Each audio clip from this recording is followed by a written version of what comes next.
আজ একজন আসামিকে 7 বছরের সশ্রম কারাদণ্ড ঘোষণা করল চুঁচুড়ার ফার্স্ট কোর্ট আদালত। 2020 সালের ঘটনা।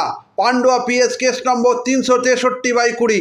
পান্ডুয়ার তরি গ্রামে অভিযুক্ত অরবিন্দ ঘোষ হ্যান্ড ট্রাক্টর দিয়ে পিষে মেরে ফেলতে চেয়েছিল সুনিতা মণ্ডলকে। প্রাণে বেঁচে গেলেও সাংঘাতিকভাবে জখম হন সুনিতা মণ্ডল। আজ মহামান্য ফার্স্ট কোর্ট পীযূষ কান্তি রায় আসামি অরবিন্দ ঘোষকে 7 বছরের সাজা ঘোষণা করলেন, সঙ্গে 10,000 টাকা জরিমানা। এই কেসে সরকারি হেডপিপি ছিলেন শঙ্কর গাঙ্গুলি। পরে এই ব্যাপারে সরকারি আইনজীবী দেবেন্দ্র কুমার তেওয়ারি জানান। চুঁচুড়া থেকে প্রবীণ ঘোষালের রিপোর্ট। 11/2020 তারিখে অরবিন্দ ঘোষ নামক উর্ফে বিপুল নামক ব্যক্তিকে পান্ডুয়া থানার অধীন তড়ি গ্রামে সুমিত্রা মণ্ডলকে ইচ্ছাকৃতভাবে তাকে প্রাণে মেরে দেবার উদ্দেশ্যে হ্যান্ড ট্র্যাক্টর দিয়ে চাপা দেয়। তাতে তার পায়ে এবং বুকে হাতে আঘাত লাগে। ফলে সে ইনজুরি অবস্থায় প্রথমে পান্ডুয়া হসপিটালে যায়। কন্ডিশন সিরিয়াস হবার কারণে তাকে তাড়াতাড়ি চুঁচুড়ো ইমামবাড়া সদর হসপিটালে পাঠিয়ে দেয়া। তারপরে সেইখানে উনি 5-6 দিন ভর্তি ছিল।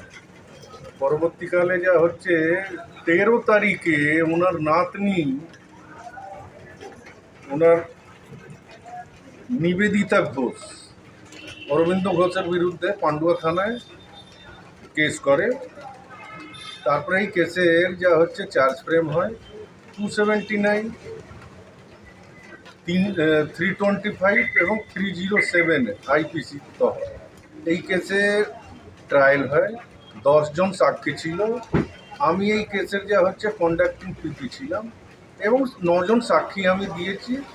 যথারীতি আমি কেসটা প্রমাণিত করতে পেরেছি এবং গতকালকে মহামান্য ফার্স্ট কোর্ট এই কেসে অরবিন্দ ঘোষ যে আসামি তাকে দোষী সাব্যস্ত করেছেন এবং আজকে সাজার ঘোষণা করেছেন। 279-এ 6 মাস জেল এবং 1,000 টাকা ফাইন, অনাদায়ে 1 মাস RI রিগ্রিয়াস ইমপ্রিজনমেন্ট। 307 ধারায় তাকে 7 বছর জেল এবং 10,000 টাকা ফাইন, অনাদায়ে 2.5 মাস রিগ্রিয়াস ইমপ্রিজনমেন্ট। এবং এই 2 সাজা একসাথে কনকুরেন্টলি রান করবে। মানে 7 বছর সাজা তো? হ্যাঁ, 7 বছর সাজা, আপনার 10,000 টাকা ফাইন, অনাদায়ে 2.5 মাস রিগ্রিয়াস ইমপ্রিজনমেন্ট। আমার নাম দেবেন্দ্র কুমার তেওয়ারি, এই কেসের কন্ডাক্টিং পিপি।